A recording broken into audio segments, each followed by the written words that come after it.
All right, I gotta tell you about a really cool idea I'm excited about. For the last 2 years, there's been a lot of times when a client will specifically ask for like an automation or a dashboard or whatever, and I'll just say like, no, this is a stupid idea. And I couldn't articulate why up until now, and my team would agree with me like that. Like we have consistent rules that we apply, but I just figured out this past week like a framework that explains it all, and I want to share with you because this is a little bit half baked, but I would love your thoughts on this. So I think so. I'll conceptualize it like this: the the goal. So a lot of people want like they want AI, they want automation, they want their business to have this like tool, right? With the dashboards and the client portal and all this kind of stuff, right? Um, However, I would make the argument that what you want is not the automation, right? What you want is, as a business owner, what you want is to have your team's thinking be transferred to the system, and your team to trust that the system is thinking correctly and is doing the work. So the thing that we've done for ourselves or and our clients is we will not just build a bunch of functionality all at once. We will drip it out to a client. And for a while, there was like this tension between our client and ourselves because our clients would want it all like really, really fast. And we would say, no, no, no, it's really important that your team like uses it and gets used to it. And for a while, thought like instinctually, I thought, oh, I must be feeling like this is necessary because of a training need. But I don't think it's training. I think the effects that we're creating and why some of our clients have been able to grow so fast is because we are offloading portions of their thinking. We're externalizing their thinking. So we always start with we call it a company brain. It's a business process map of how their process works. And the effect that happens is, we build a business process map with people on a call, and people always say, "Oh, well, now that I see this process, that also reminds me that in this one step, it would be really cool to have this automation, or sometimes this problem happens, and so on." And so by showing the system, by externalizing the system and the logic, we we pull ideas out of their head, right? So we pull layers of thinking out of their head.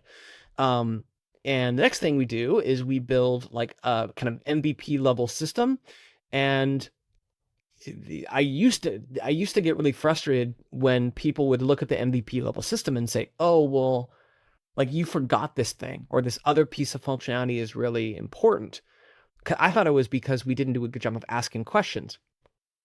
But what is actually happening is we we build the system in order to offload their thinking so that they will free their mind to notice the next level of thinking that the system can do for them. Which is a bit of a like it's a bit trippy, right?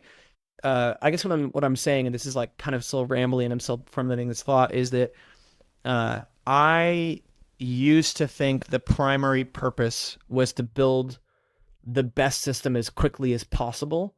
And if we could only get better at asking questions, then we would be able to build the right system. We would be able to like get the requirements faster, right? And what I now realize is that we have to drip it out slowly, because the whole and there is no such thing as a perfect amount of questions we could ask, because the entire purpose is not to build all the automations on the system. The entire purpose is to remove thinking from people and shift it to the system. And the way to do that is to the only way to do that is for people to trust that every piece of thinking we offload from their brain and add to the system is working and is correct thinking. So we've been doing this without knowing, or I've instinctually felt like this is the right way to do it without knowing why.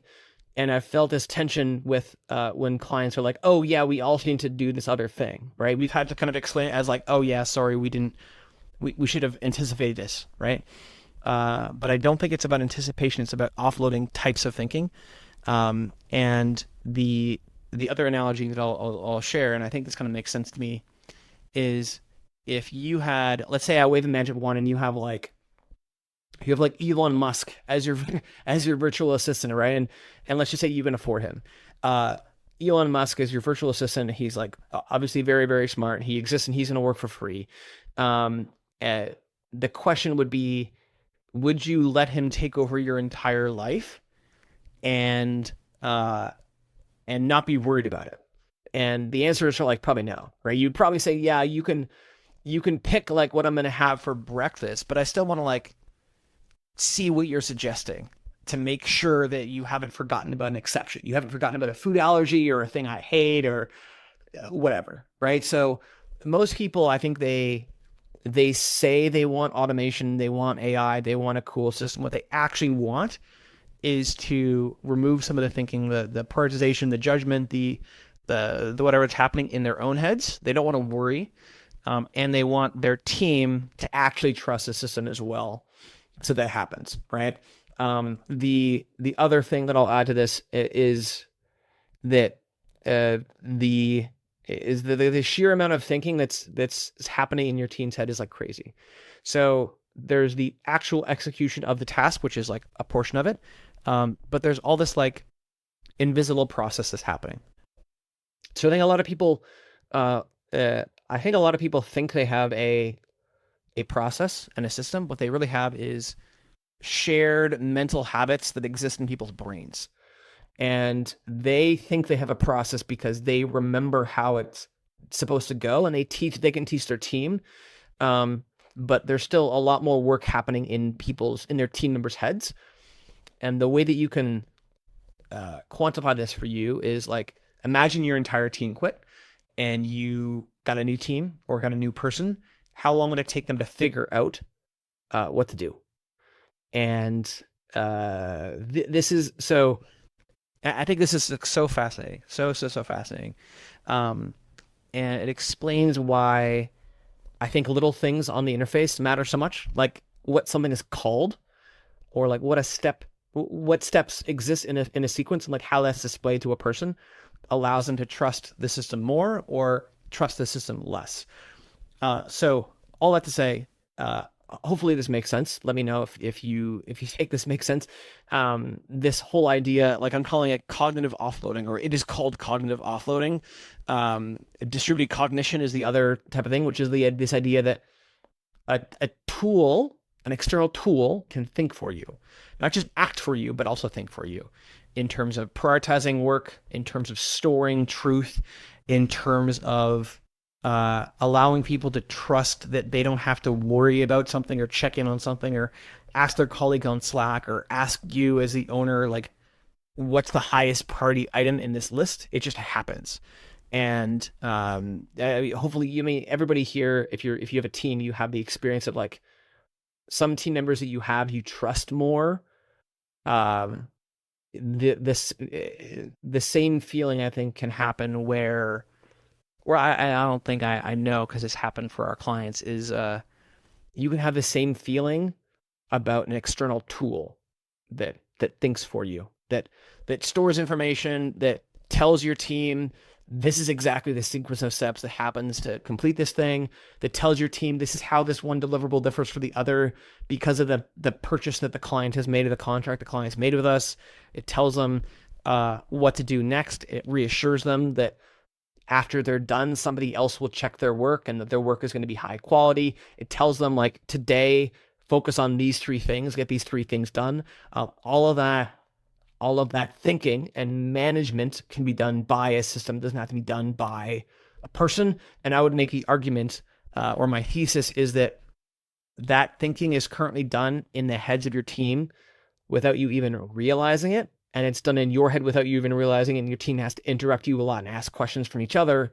They go slower than they otherwise could because you don't have a system. What you have is a pattern and a series of habits in people's brains. And the best system is not one that automates a lot of things quickly. The best system is one that automates a lot of that thinking and people trust it.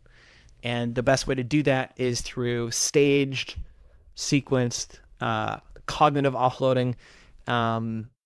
Anyway, hopefully that makes sense. Let me know if you agree or disagree or whatever, but I hope you enjoyed that little thought of the day.